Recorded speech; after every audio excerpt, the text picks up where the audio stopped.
Hello, everybody, and welcome to another episode of All Queued Up, the review podcast tied to streaming services like Netflix, Amazon Prime, HBO Max, Disney Plus, etc., etc. I'm your host, Greg Dietz, and with me always is Maya Dunn Fisher. How's your week been? Pretty good. Can't complain. I don't think. Just been playing a lot of video games as usual. I got the Final Fantasy VI Pixel Remaster on Steam, and there's a way you can broadcast your Steam account to your television. And where I have a Samsung Smart TV, it's got a built-in app called Steam Link, Yeah, so I can play PC games through Steam on my TV without having to come in here and sit at the desk. So yeah. it's pretty fantastic. So I've been playing through Final Fantasy VI for the first time in over 20 years. Jesus. Yeah, love that game. Uh, got a few cool things in, some collectibles, but got this awesome shirt from our Teespring store. It exists. Go order some stuff, people. Got this awesome mug. You can see Greg there. Our logo, me. And Nice if I'm not quality, mistaken, nice quality mug. if you when you pour hot water into it, like our clothes come off, right? Or no? No, Okay. no, no. Thank goodness for that. No. Solid joke. Solid joke. Other than that, it's hotter than hell here in Tatooine, as you can see. Those two goddamn twin sons. They're just beaten down. But Oh no, gosh. no, week's been all right. Uh, had a conversation with a friend in Maryland, and I'll be going to a gathering in Maryland in a little over a month, and I'm excited about that. Not going to mention the name of it or what's happening or anything because I don't want people who aren't going to feel bad. But yeah, I'm really excited about that, and I'll be able to talk about it more once the event comes. But yeah, that's things are good here. Family life is wonderful, happy. What about you? How's your week been? Not the best. I'm not gonna lie. Like it's been tough. Had a lot of financial issues recently, and uh, it got this close to losing the power to the house. So, um, but I was able to kind of make that work, and we didn't lose power. But it's been extremely stressful, and I think that the stress caught up with me last night because most of you don't know, but we have like a little game night Wednesdays between me, Maya, and two of our friends. And about like halfway through game night, my mind or my head was just it started throbbing with pain, and um, I was struggling a bit. I really was. I was in a lot of fucking pain. It didn't help the fact that we were laughing our asses off either. Oh, it's always funny. It's always a good time for sure. And I think that was 100% what caused a lot of my pain is that like because laughing when you have a headache makes it worse. It just does. But I was up multiple times last night in pain, trying to get my head to kind of just calm down, and it just sucked. So I was like, I think I had one good day, and that was Tuesday. That was it. Uh, and ended up watching uh,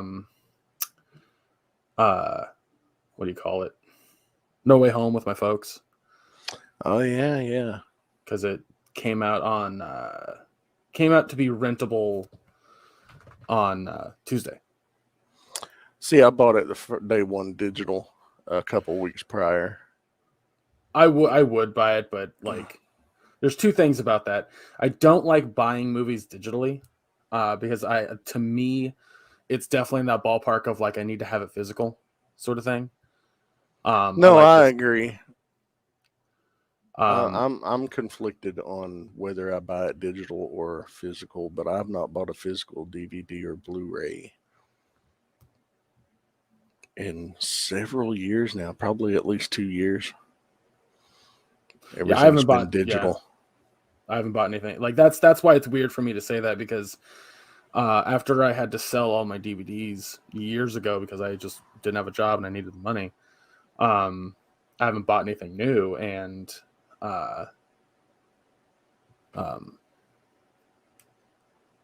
to sit there and say like I won't buy a movie digital is weird. It just doesn't make sense to my track record. So, for those of you that are tuning in, I mean, it looks like I'm looking down. Like, what am I looking at? I'm looking at the screen so I can see Greg. And then my other monitor is over here. So at times I'll be looking at it. But my camera is mounted above. So to actually look up and look directly at the camera like Greg does, I don't do that like when I'm talking very much. And I should. It's just a hard habit to get into. I'm looking at my TV screen right here with something on Twitch that's just, my brain goes, hey, you need to have your eyes and mind preoccupied while you're talking about something. And that's just what's happening. Like, it's weird. Welcome to ADHD. Like, I cannot concentrate on what Maya's saying if I'm looking at Maya. If that doesn't make any fucking sense. It's because I'm pretty. I'm real shy. There was a situation on Fall Guys, one of the girls that we play with, not harassed per se, but definitely harassed. But this, like, she had to stop being friends with this guy because he was just being a creep. And I love you, Lana. What's that? Jumping in? Let me know. Oh, no, not, not, no, I know it's not that one. No, her name is Rachel. That's all I'll say. But that's your username on fucking the PlayStation, so whatever. But she was playing with a guy for a long time, and he started being a creep, so she stopped playing with him. Then he just went off the fucking deep end, and he started sending her messages that were just like calling her a cunt 1,000 times, saying that she was having an affair because she's married, so she's common law like you and Misty, and that she was having an affair with one of the people that she plays with named Rack, and it was wild. Like, Rack didn't even live in the same country as Rachel, so it was really, really weird. And in the process of all of that, she like, we were talking about it the other day, and and I was like, I started making jokes about it, and I was just like, because we started doing that thing of like how some guys hear a girl's voice online and they freak out for like a second. They're just like, it's a girl. Yeah. And didn't they have to go clean their shorts out? Well, that's the joke. Expecting it. That's the joke I made out loud. I was like, I can't come unless I'm playing with Rachel. And they all started laughing, and Rachel was like, Jesus, Greg.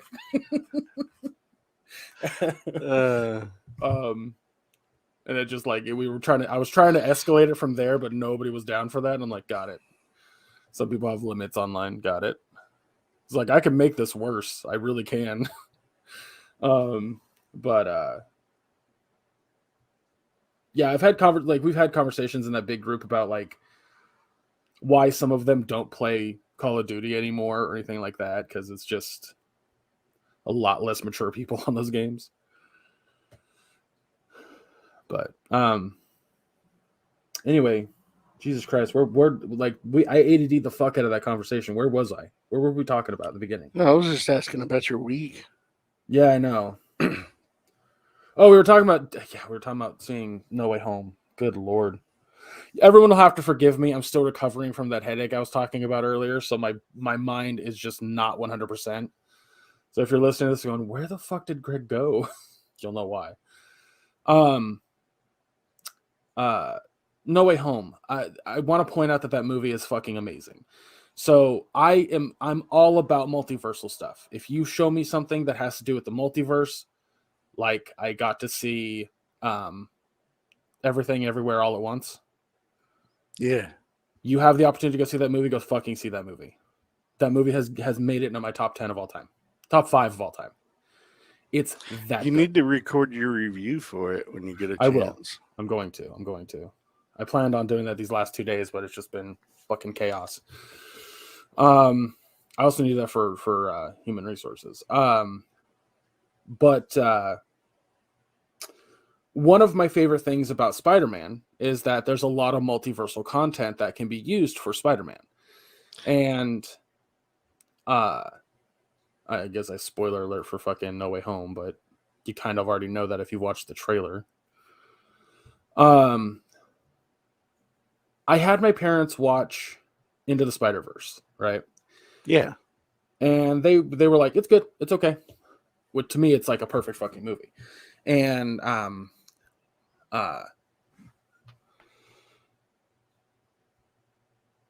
having them watch No Way Home, I was really worried that they weren't going to be as receptive to it as the rest of us were.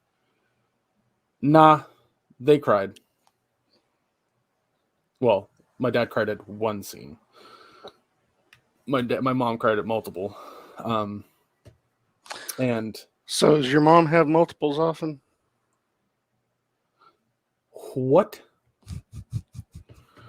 Who? What? You should ask her. No, nope. Not even at all. A little bit. Nope. Oh God, that's the title of the episode. So does your mom have multiples often? I hate it. I hate it so much. No, I genuinely pointing out that movie is so fucking fantastic because it does a couple things that I don't think anybody really thinks about. So there's this massive generational gap when it comes to Spider-Man. For you and I, a lot of Spider-Man nostalgia comes from the comic books or the old animated series in the 90s. But for a lot of people that were born in the late 90s and Tobey and Maguire's their Spider-Man. yeah, and you know, for me personally, I think that Tobey was the worst live action Spider-Man. I really do. I think Andrew Garfield's the best. Yeah. I agree with Tobey being the worst of the three, but I like Tom better than Andrew. That's fine. I think that But Tom is Andrew did an amazing job. He just had a really bad movie, right, and an okay movie. yeah, I completely agree with you. I think that the reason I say that Andrews was the most comic book accurate Spider-Man is in the comics and in the 90s show, Peter was a nerd, but he wasn't uncool. He was still a cool guy that people wanted to be around or that people wanted to know.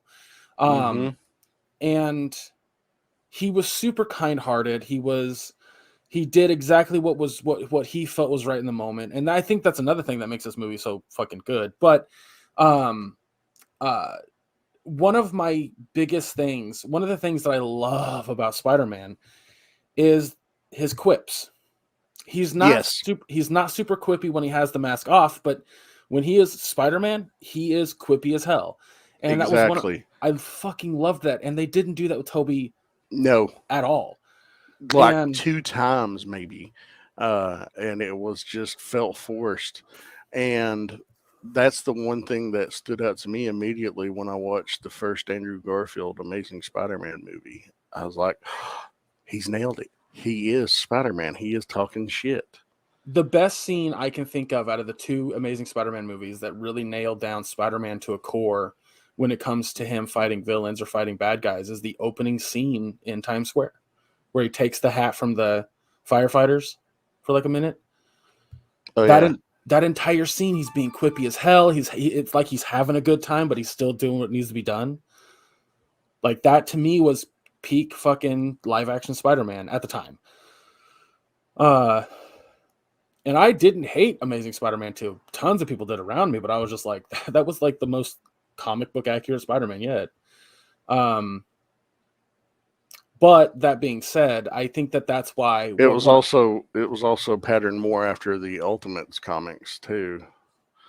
Than his outfit, definitely 100% his outfit yes. And Electro and because I would say that Tom Holland is more Ultimate Spider-Man when it comes to his character, being a little bit more reserved and younger. That was a big aspect for me. But that's whatever. The point that I really want to drive across, and I thought that that Into the Spider-Verse was going to do this, but I guess No Way Home is doing it better, is that just because I'm not the world's biggest fan of Tobey Maguire's Spider-Man doesn't mean he's not Spider-Man. There exactly. are an infinite number of Spider-Man. I don't dislike him as Spider-Man. I just think he is the least. He's the lesser of the three, in my opinion. My neighbor back here, he was born in '96. So talking to him about Spider-Man, he was like, there's only one true Spider-Man, that's Tobey Maguire. And it would drive me fucking nuts. And I think that was half the reason he'd say it, because he knew it would bother me. And after No Way Home, I looked at him, I was like, do you see why now I said that that's not an accurate statement? And he goes, yeah, because I guess, like with the multiverse, you can have a ton of different Spider-Mans. I was like, yes. Like, they all exist in their own universe, and they're all validly Spider-Man. That being said, now we can have a conversation about which is the better Spider-Man, and that's a different conversation. Yeah. And I think No Way Home really nails down that concept for people. And I haven't seen people argue about, that their favorite Spider-Man is the true Spider-Man or whatever. Like, that's not a thing. The true Spider-Man is the 616 Spider-Man, if we're really breaking it fucking down. But so that's like, I still would rather watch Into the Spider-Verse versus No Way Home. It's a tight fucking margin, but good lord of those fucking, like, there are officially 3 multiverse movies in my top 5 movies of all time. You can guess which ones they are, because I've already told you. Well, I'm just going to assume that you mentioned all 3 of them in the past 5 minutes. Yup. It's funny too, because before Everything Everywhere All at Once had come out, I was online talking to, it was a different night, you weren't on, but I had said that I was really excited for that movie because multiverse stuff excites me, and I was like, there's a movie that no one ever fucking talks about that I enjoyed as like a lot when I was a kid, and that was Jet Li's The One. I never did see that. The multiverse movie. It's one version of Jet Li that's going to different multiverses or different universes and killing a version of himself because he gets stronger as there are less in the multiverse. Ew. It's awesome. But the problem is that means every other Jet Li gets stronger too. So there was one that was good that fought him. It's dope. Like, you got to check it out. I don't know how well it's aged. Probably not. Probably not well at all. Yeah, I'm trying to figure out when that movie came out, but 98, I think. Maybe 99. The One. 2001. Oh, was it that late? It's a lot. I thought it was 90s. I sure thought it was 90s. I thought it was 98 or 99. So, hey, we were wrong. But that's okay. The cast in this, I forgot who was in it. Carly Gugino? Carly Gugino. Gugino, thank you. Yeah, she's in it. Fucking Jason Statham. Wow. Dean Norris is in it. I need to rewatch this movie. Speaking of rewatching things that Dean Norris is in, last weekend they put up season 5 of Better Call Saul on Netflix, and season 6 comes out this coming Monday, the last season. Yeah. So I rewatched season 5 over the past week, and I'm excited for Monday so I can watch season 6. The first 2 episodes are dropping. And they're going to do like 5 episodes, then take a month off, and then do the last 5 episodes. So, yeah, I read that show. I read that.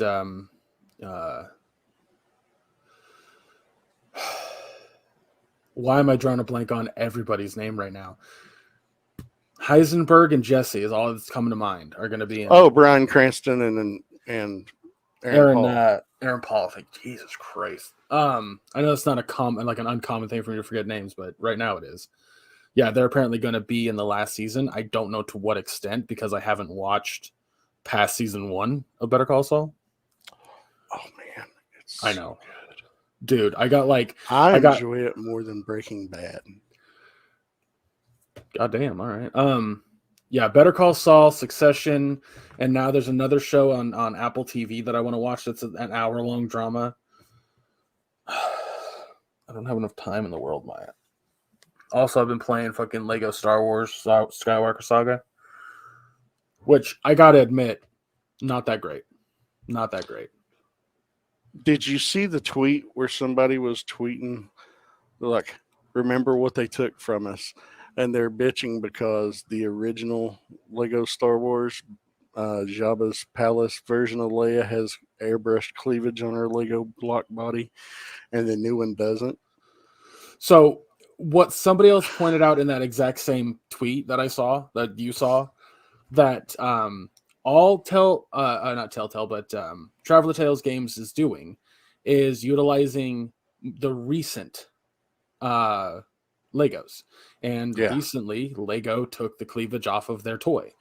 You cannot find a cleavaged Slave Leia new. You can't. It doesn't exist.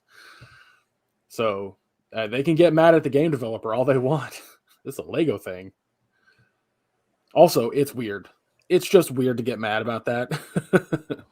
Extremely weird. But, yeah, people are fucking bizarre. All right, well, why don't we go ahead and talk about Halo Episode 3, and then we'll move on to Moon Knight Episode 3, and then get the fuck out of here. What do you say? Sounds good to me. Somebody's cooking something, and it smells fantastic, and it's making me hungry, and I know your head's not the best. Oh, no, my dad's sauteing onions right now, so it just smells like sauteed onions in my house. Oh, that's great. Throw some garlic in there. I wish we could throw garlic in our fucking food. My mom just complains about it because she hates garlic because she's weird and anyway. Losing track. She has no soul when it comes to food, huh? It drives me nuts. Like, she can't stand the smell or taste of garlic, yet there have been times where there's garlic in something that has been cooked for her or something, and she doesn't even notice. Yeah. My mom is the exact same way. She's like, I can taste the garlic in that, and it'll have no garlic whatsoever in it. And she's then done that too. Something that's loaded down with garlic, and she won't even know. Yeah, like, oh my god. Anyway, so yeah, let's get to it. She'll eat garlic bread made with garlic salt when she makes spaghetti. So Crazy Bread from Little Caesars has garlic in it, and she'll eat that until the fucking cows come home. But I've never told her it has garlic in it because I know that she'll stop. I'm just like, okay. All right. All right, so episode 3 of Halo. You are going to have to run it down because I haven't watched it since a week ago, and my mind is like. Well, it was titled Emergence, and in the opening scene, it's a flashback where we see a young McKee, and that's how they pronounce her name. The little boy pronounces her name.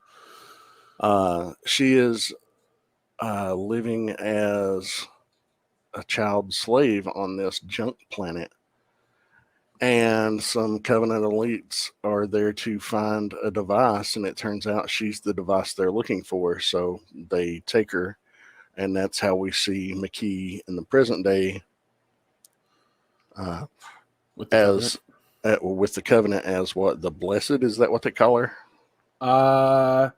Yeah, because again, she's not in the game, so her entire like character and whatnot is a little weird to me. But I think go ahead. What's cool is, when it goes to present day, it shows a USNC ship. It's out, searching for the artifact, and so is she. And she is on an empty presumably empty a Covenant ship, saying that all the aliens ejected in escape pods. I'm the only one here. I need help. They send a pod over and they bring her over, and then she just kind of breaks bad and controls these worm things and kills everybody. So I'm gonna let you on a little thing here. So those worm things, for Halo lore, are called the Hunters. They are comprised of worms, but they're usually big. Let me show you a picture of the Hunter, because in the one shot you can kind of see its foot. Oh yeah, yeah. Let's see, Halo Hunters, but they always come in pairs. And if one is killed before the other, like the other one that's still alive, will go fucking rage mode. They are about 10 feet tall. Okay, yeah. But it's just You that saw the collection lower. of worms. You saw the lower armor and worms and moving in between the joints and that thing, so that's cool. Yeah. And when I saw the foot, I went, "Oh no, My dad goes, "What?" And I was like, "That's a hunter." And when they came out of the, like when they were just worms fucking everybody up, I was like, "That's a new way to use those." I've never seen that. Yeah, they don't do that in the games or any other content that I've ever seen hunters be used in. There's a live action show that exists only through what's called Halo Waypoint, which was like exclusively on the Xbox. I think you can watch it now outside of that, but it's called Nightfall. And in the second to last episode, or earlier than that, you see Master Chief fighting two of the hunters, and they just look like that. That's it. They look like they're in their armor, and they're just a collection of worms. But to see them outside of the armor doing that, I was like, okay, that's cool. That's a neat new way to fucking do that. Are you there? Yeah, should be. Okay. That was weird. It froze up for a second. So to see them outside of their armor doing what? Like doing what they did, where they were going through the ship and like being all over the ceiling and whatnot and strangling people as worms that was a new fucking experience. I've never seen that, so that was cool. This is definitely not a complaint. This is like, okay, I've seen the hunters do tons of stuff over the years. I've been playing this game since 2002, for 20 years. I don't necessarily need to see the hunters do the same thing again. So, I was all about it. I was like, oh shit, this is new. This is different. So it was cool. That's all. Awesome. Well, afterwards, she, is basically trying to break into that ship's database to try to find the location of the USNC headquarters. Yeah. And that's pretty much her story arc for the episode. Yeah, because I remember her being pissed off she couldn't. We see Quan back on the rubble, and she's convinced Soren to take her back to Madrigal so she can reunite with the insurrectionists that are loyal to her deceased father, who was the general of Madrigal. She told him she'd pay him in, was it deuterium, however you say that? I don't remember. It's deuterium. I'm gonna have to go. Yeah, sure. Because deuterium. One of the things about this show that I can tell you right now, right out of the gate, it's pretty different than the game's plot. Okay.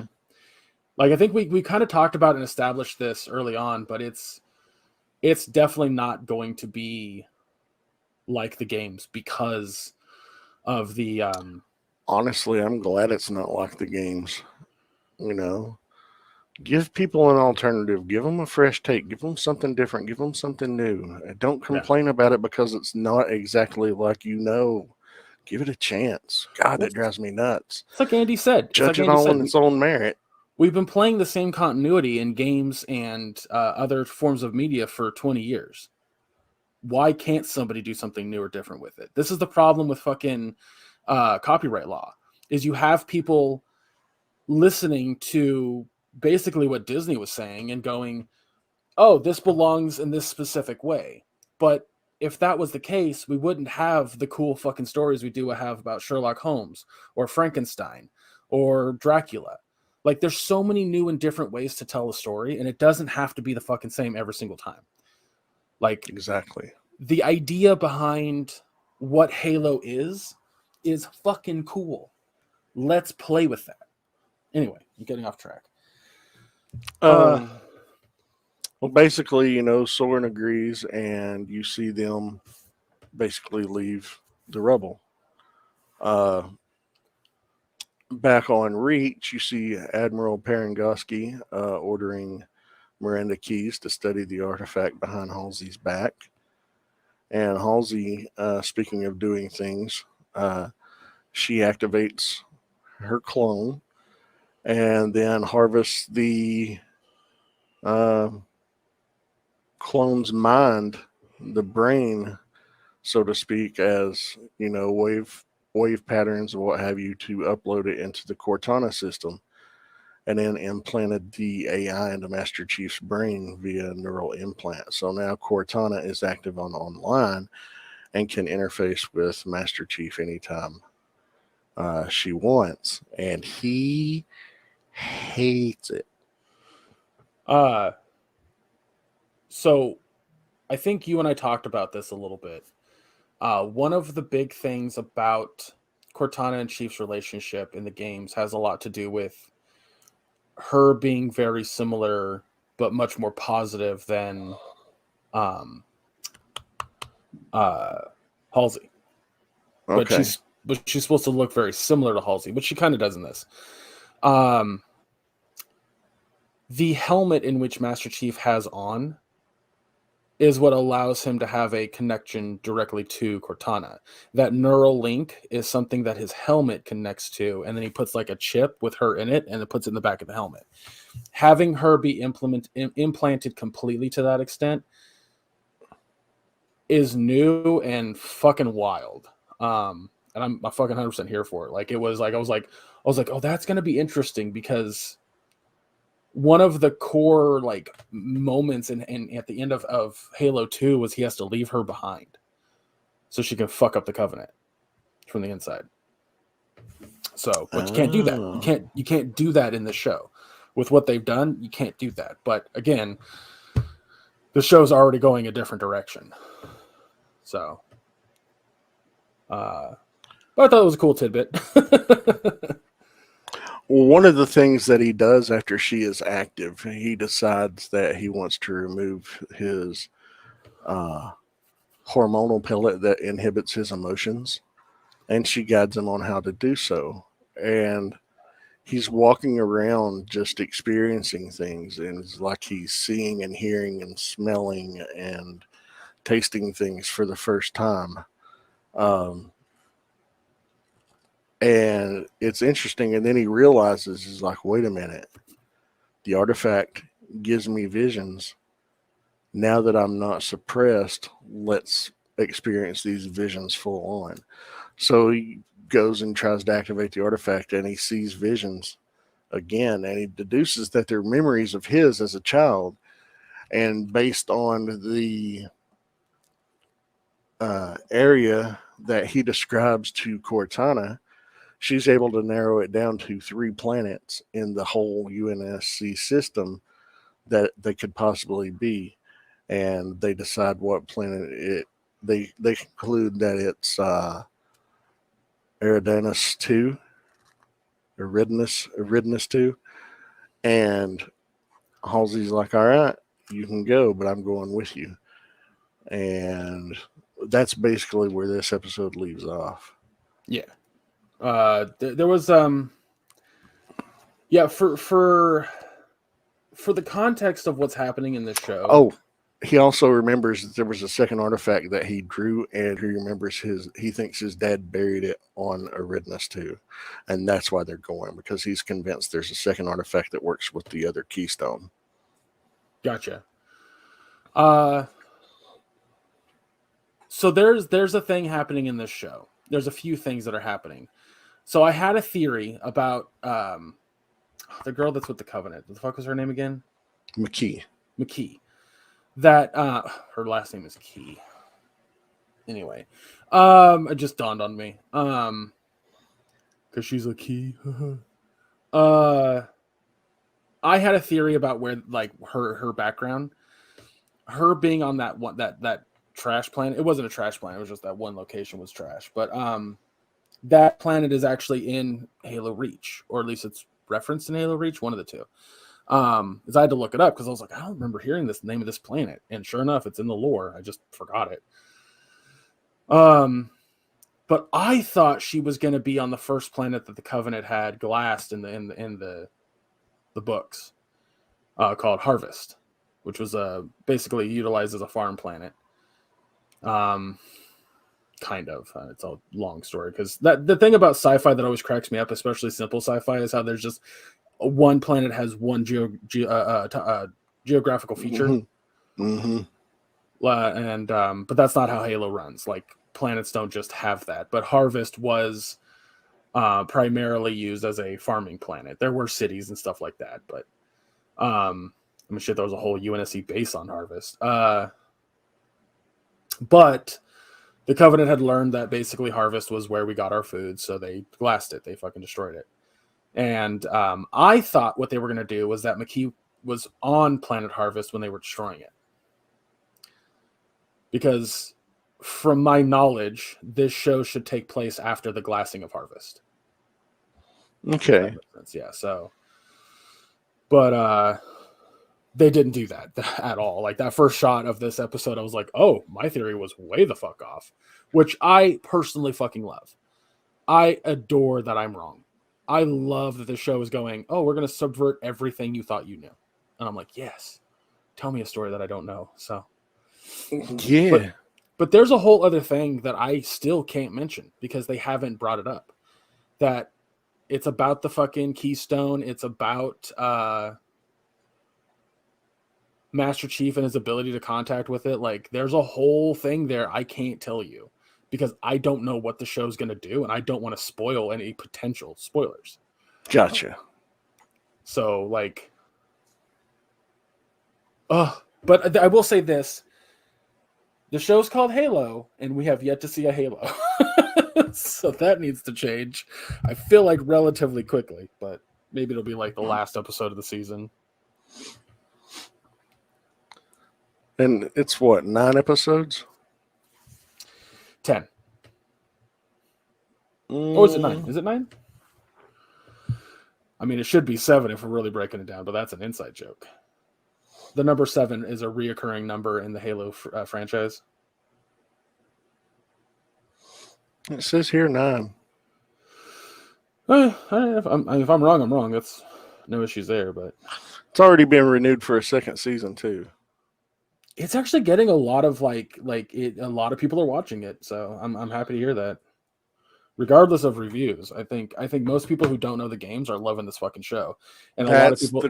That's the consensus I'm hearing. People that have played the games don't like it. People that haven't played the games really enjoy it. So I'm the outlier because I love the fucking franchise. I love the games. Like I told you, what the collectibles that I have in my room, and he's got a dildo collection. Everybody, give me 2 seconds. Oh no, he's getting one of them. Live. This is what happens when you record live, folks. He is getting his dildos. It's a bit dusty. He's got a dusty dildo. I can't hear you, but this is the Spartan Squad in Halo Reach. That is extremely dusty. It's dusty. I need to clean this motherfucker. Yeah, that should be your project for today. Wow. Gregg's a slob, everyone. And he's got a dildo collection. But they're not dusty. They're in use. And this is why you don't leave me with a hot mic when you get up. Because now the people are disappointed that you didn't show off your dildo collection. Ah, well. I assured them that it's not as dusty as your Halo diorama there. That thing needs to be cleaned off. You should take that to the car wash. Yeah, I need to actually do something about that. What I'd like to do in the future with all the collectible stuff that I have that I love is actually get glass cases. Detolfs, IKEA. They're about $65 for a Detolf, and they have 4 shelves in them, and they're very beautiful for certain types of displays. That would be a good thing for a Detolf. But how I clean my stuff, because I don't have mine in cases, I just have shelves, is periodically I'll get like a cheap makeup brush, like those really like one for applying blush or foundation, really poofy, fluffy brush, and just use it. And because those things will get in the crevices of stuff and really get the dust out, and they only cost like $2-3. I'll have to go look at that. Hold on, I'm going to show everyone one more thing. I'll be right back. Now he's getting his vibrators. Griggs, he likes that, and I'm not here to shame his kinks. I'm not here to shame anyone's kinks. If that's your thing, that's your thing. More power to you. Oh, can It's you just a actually case. put it on? Oh, you If can't I actually took- put it on. Well, that's not good. I'll clean that up later. Things fell over. Yeah, but if I took everything out of there and kind of put padding, maybe I could put it on. But you see this like spot back here on the helmet? Yeah, That's where the that chip where for Cortana would go. goes. Yeah. Okay. Oh, but yeah, fucking big fan of Halo, and I love this show so far. So all the fans going, meh, meh, meh, meh, meh, can shut the fuck up. Yeah, I'm seeing that a lot, and frankly, I'm just like, I don't get it, because I'm enjoying it. And in fact, I'd give this episode, this third episode, I'd give it an A. I thought it was enjoyable. It gave me a few answers to some things. It presented me with more questions to things, but it kept a good pace. The CG on the worms from the hunters was a little dodgy here and there, but considering, it's a TV show and the production budget that it has, I've seen worse CG on things with a better budget and vice versa. So, Yeah. I'm not going to knock it against it. It's visually strikingly appealing. I'm enjoying it a lot. This episode totally gets an A from me. Same here. I think it's not gonna be movie quality CGI. It's a TV show. Like you said, it's got a smaller budget, so people need to give it a little bit more of a leeway in that regard. I'm still waiting on the grunts. Still waiting on the jackals. Give us, like, they mentioned the grunts in this episode one time. Miranda Keyes mentions to her father, like, the grunts are a little mouthy, but they're a threat. I'm excited. I don't know if I told you this, but in the new Halo game, there's a moment with a grunt that somebody filmed that was really fucking funny. So I think they mentioned this episode, but the Covenant consider Master Chief to be a demon. Mm-hmm. So in this shot from Halo Infinite, the guy playing as Master Chief is hiding up in like some rafters where the grunt can't see him, and you just hear, "Demon, are you there? Are you still man?" And then he drops down. The grunt just goes, "Ah!" and tries to run away. Huh.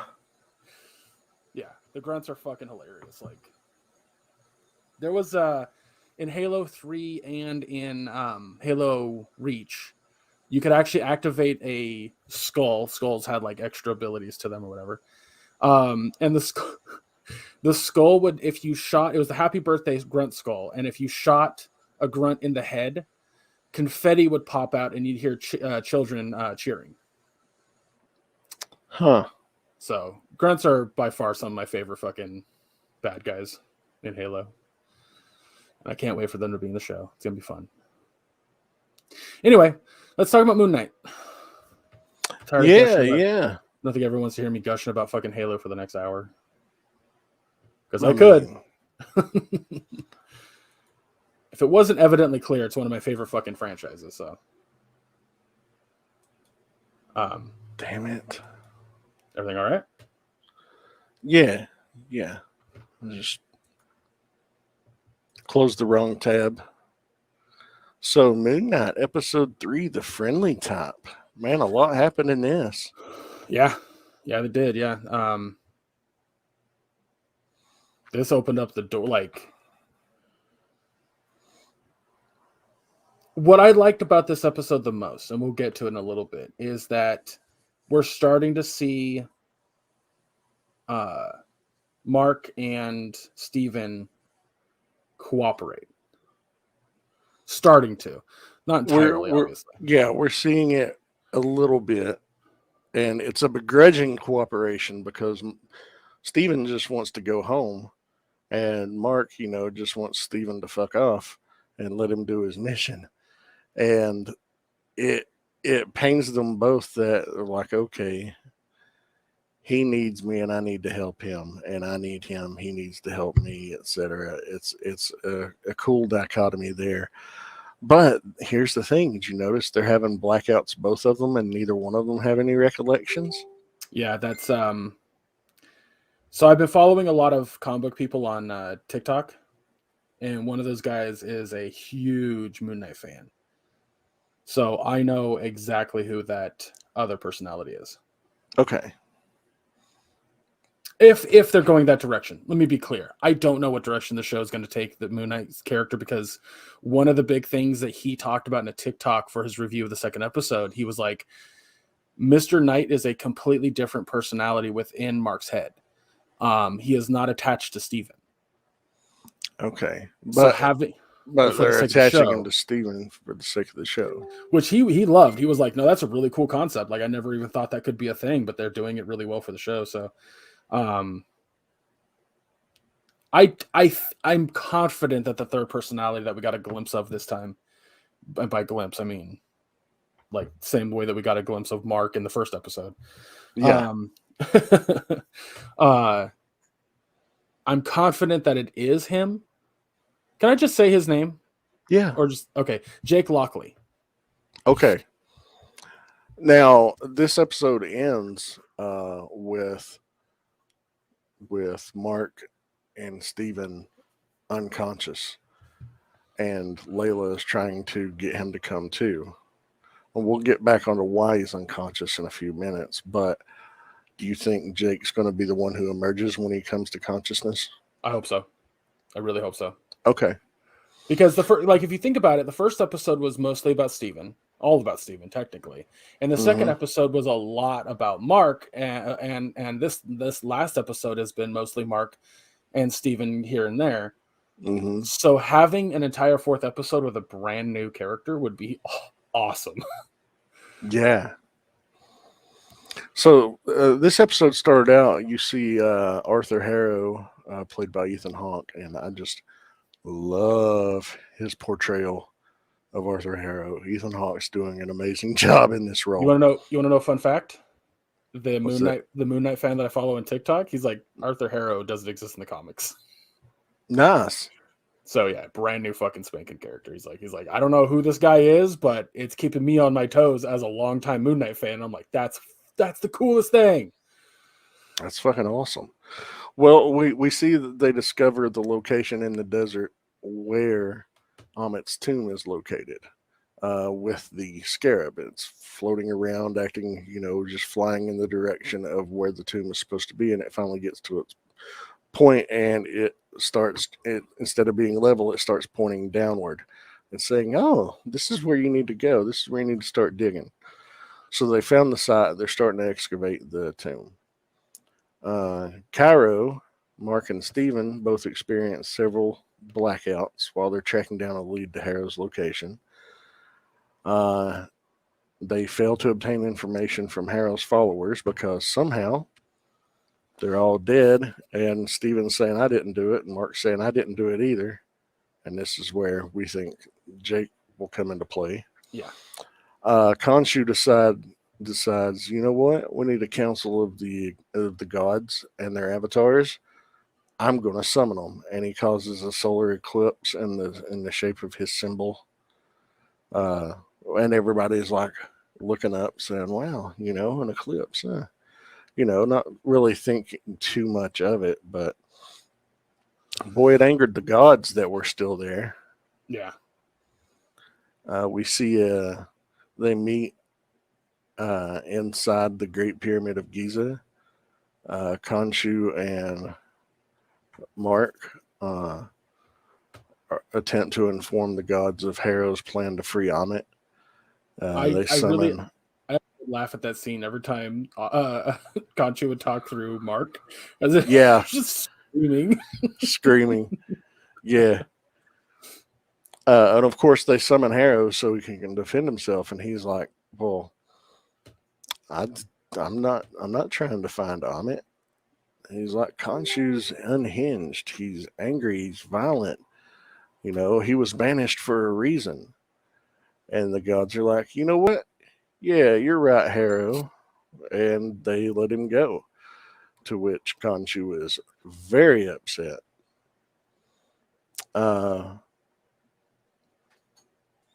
Afterwards, the meeting, one of the avatars of the goddess Hathor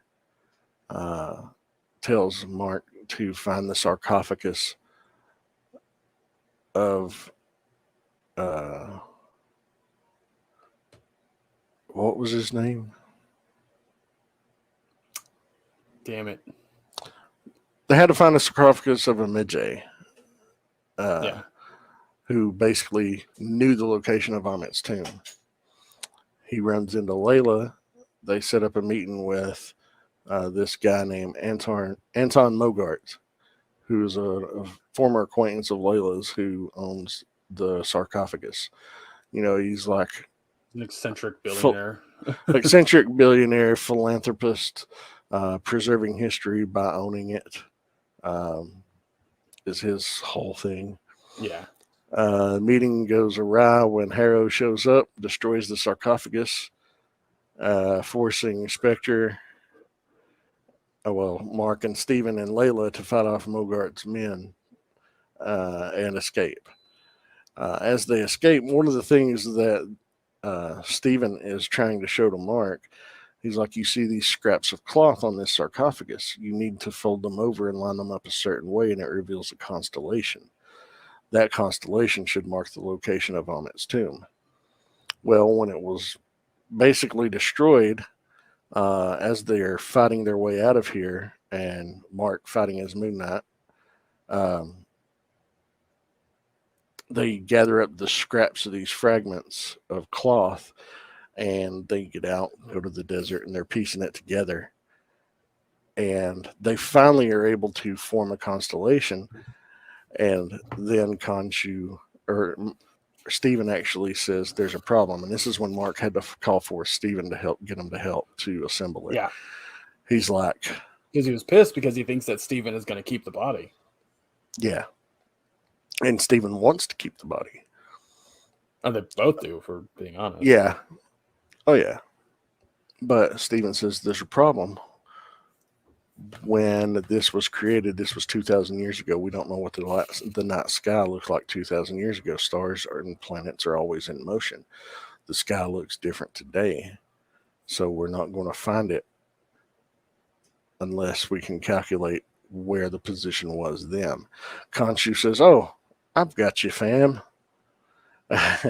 And he says, "Steven, I'm going to need you to do what I do, and this is going to take a tremendous amount of power."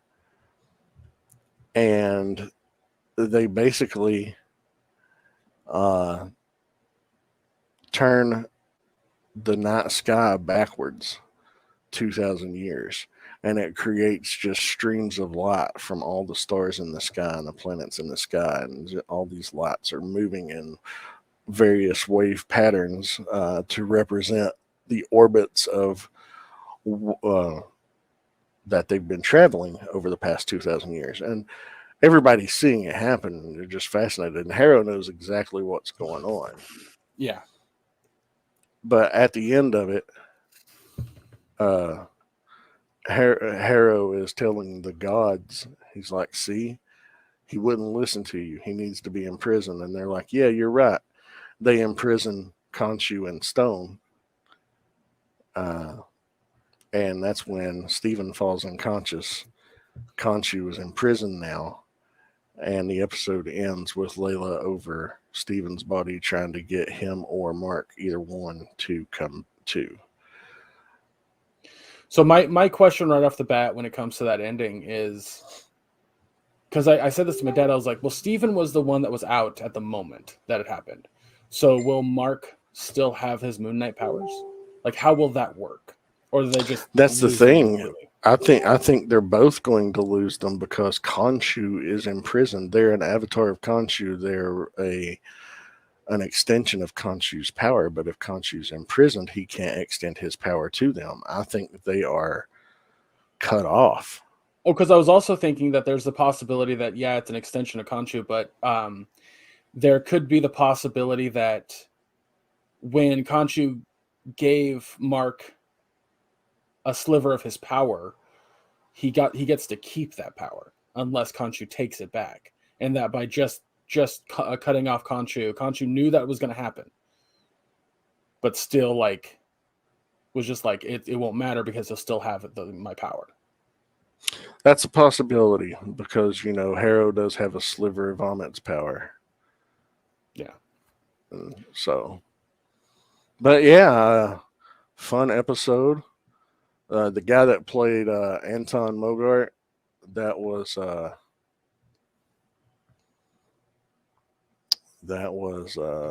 was his name? That was the French guy that got killed in the skiing accident earlier this year. Gaspard Ulliel. Gotcha. Yeah. Yeah, I saw the tribute to him at the end of the episode. Yeah. Very small tribute. I was like, that seems tiny, but whatever. Yeah, that makes sense. Okay, I was wondering when his character was going to pop up. Yeah, I don't think he's going to show up in the show anyway. Like again. No, I think that was it. Yeah. Maybe a flashback episode, but I would say I wouldn't see a point for it because this show moves forward at a breakneck pace. Yeah. Like, yeah, it feels like every episode is a fucking film. Like it is just going. But yeah, the most fascinating part about this show is how the Egyptian gods work in the MCU versus, let's say, the Norse gods. Mm-hmm. I know that in the comics, like, the Roman gods exist, the Greek gods exist, and numerous, like, the Mayan gods exist. And they all function differently. Shit, there's even a comic where, like, they contact Jesus. Like, the Christianity God exists. Like, it's a whole thing. But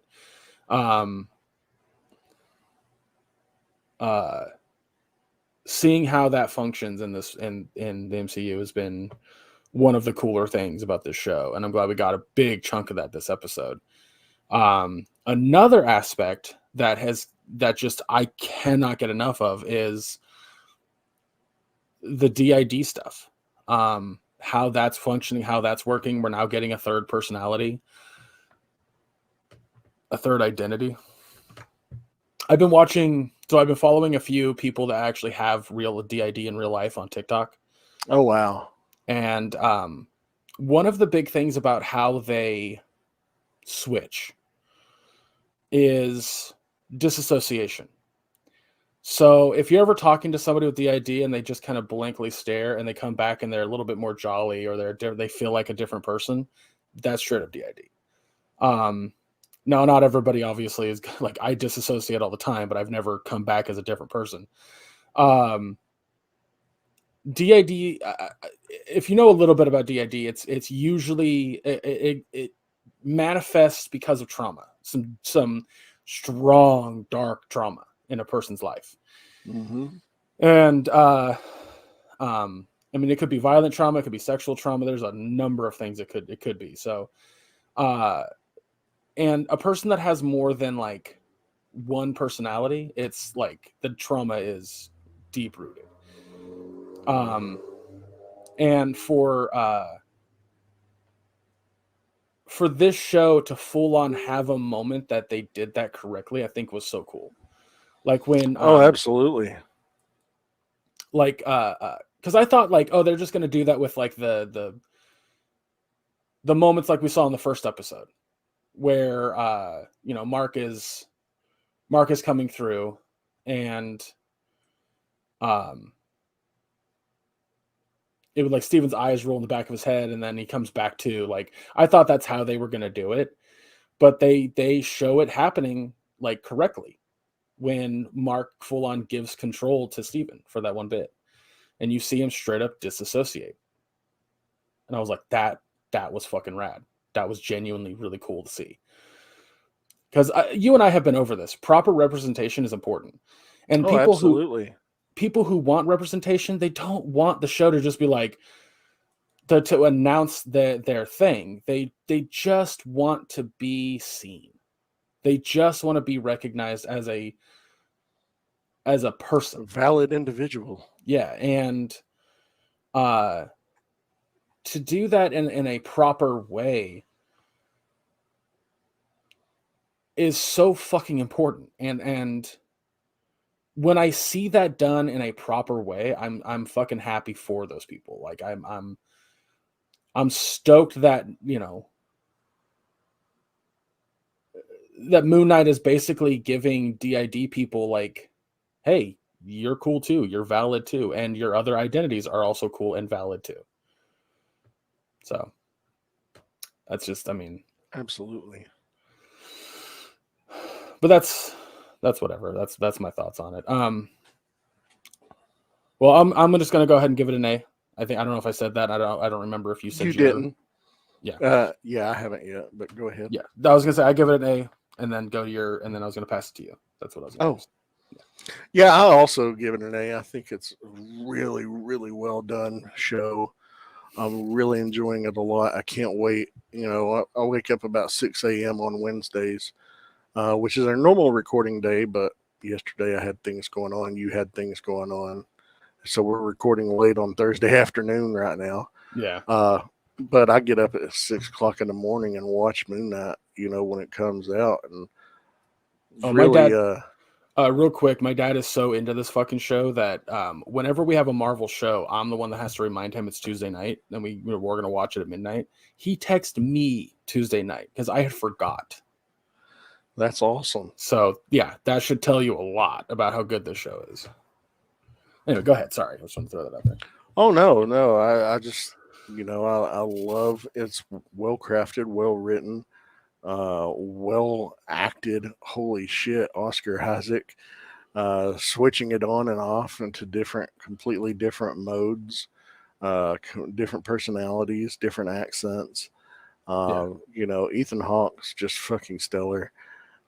And I love, you know, Conchu, you know, the voiced by F. Murray Abraham. I've always loved that old bastard. Do it. Break his windpipe. Yeah. It's like one of my favorite lines. But I'm enjoying the show a lot, and I'm excited to see what happens. And can't wait until next episode. But yeah. 2 solid entries yet again this week. Yeah, legitimately, it's been like both these shows have been fucking keeping us in. So, well done. Well, if that's all, I think that's what we're gonna do it this week. They're gonna call it. Next week, obviously, is episode 4 of Halo and Moon Knight. I mean, duh. One other thing I do want to bring up is that it's my birthday. Yes. It's our birthday.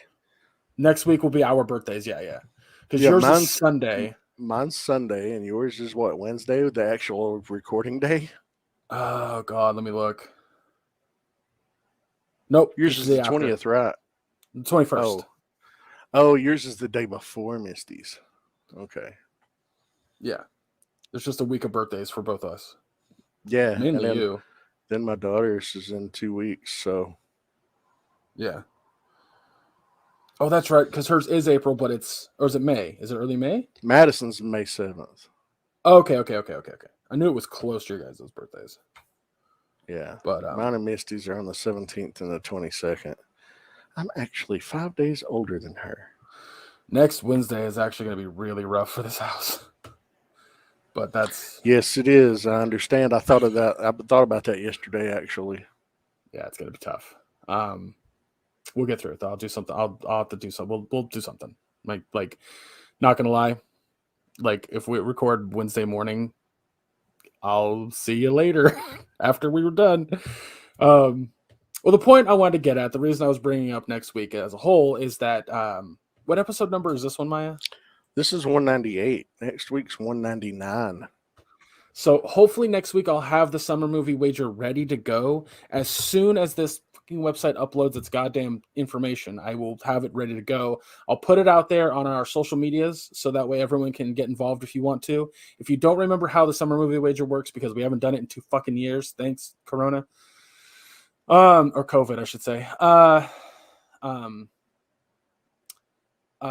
Basically you choose every single movie that comes out between the beginning of May and the ending of August, and you choose your top 10 top gross domestically being the US, inside the US. So if you listen to this in Canada or something like that, keep in mind it's US numbers only.